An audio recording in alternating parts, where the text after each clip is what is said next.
तो के बेटा नीना के रत फुड़ा के माक फुड़ा ए सिद्ध तो के बेटा नीना के रत फुड़ा के माक फुड़ा जे तो के पंजो खून नीनो से पंजो पान मलाए गया।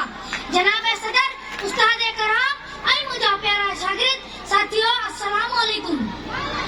जनाब सदर मां पंजी तकरीर जो आगाज इन शेर सागंदुस काठ जा व्यापार बेशक कर भले काठ जा व्यापार बेशक कर भले फितरत साइन सुओ जो वैरोन कर ही बड़ा है ने सिद्ध धरतिया जे दर्दन जा ही बड़ा है ने सिद्ध धरतिया जे दर्दन जा तू आवाज है ख्वाब के मेरोन कर। जनाब सदर सिद्ध जी भलाई जमीन कहनी न खुश नसीब है जो इन केतरनी वलियन बुजुर्गन साइंसदानन बहादुरन जो दल के जन्म नो है जेमे बिताई जड़े बहादुरन आई होशू जड़े होशियारन आई सैयद जड़े सानिया वदन के जन्म नो है। का पे मुल्क या कौम तालीम ताजीम जे हथियार का सिवाय बाजो तहफुज न था करे सकन पर अफसोस ता तालीम लाए इमरजेंसी लागू है।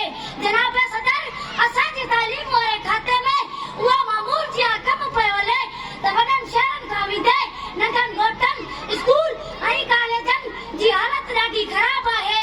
किथे स्कूल जी इमारत ना है तो किथे स्कूल में फर्नीचर ना है तो किथे पानी पीण जी सहूलत ना है तो किथे इमारत मौजूद ना है।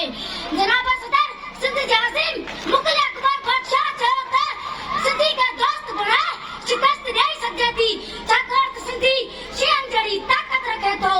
महमूद गज़नवी चयो त सिंधी पाण में मुतहद थी वञनि त सिंधियुनि जी दुनिया ते लाज़वाल हुकूमत थी सघे थी। जनाब सदर मां पंहिंजी अज़ीम धरती जी तारीख़ जा वरा ॾिसंदो आहियां ऐं अल्लाह ताला खां उहा ई दुआ कंदो आहियां त ए मुंहिंजा मालिक तूं मुंहिंजी सिंध खे सदियुनि ताईं आबाद कर। पर अफ़सोस जॾहिं सिंध ते कूड़नि ऐं मकारनि जी हुकूमत ॾिसंदो आहियां त मुंहिंजी दिलि रत जा ॻोढ़ा हारींदी आहे। आख़िर में मां ही शइ चई पंहिंजी जॻह वठंदुसि तूं मुनकिर आहीं पंहिंजी मिटीअ जो तूं मुनकिर आहीं पंहिंजी मिटीअ जो सो मुंहिंजो थींदे कीअं भला। मां ॼाणा तूं इन नगरीअ खे मां ॼाणा तूं इन नगरीअ खे बर्बाद बनाइण चाहीं थो।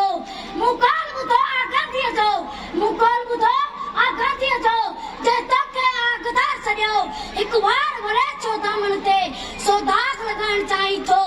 मूं मारम समझी मान ॾिनो मूं मारम समझी मान ॾिनो तो वरी बणजी वार कया तूं कातिल आहीं क़ौमनि जो तूं कातिल आहीं क़ौमनि जो हिते कूतर कपाइण चाहीं थो।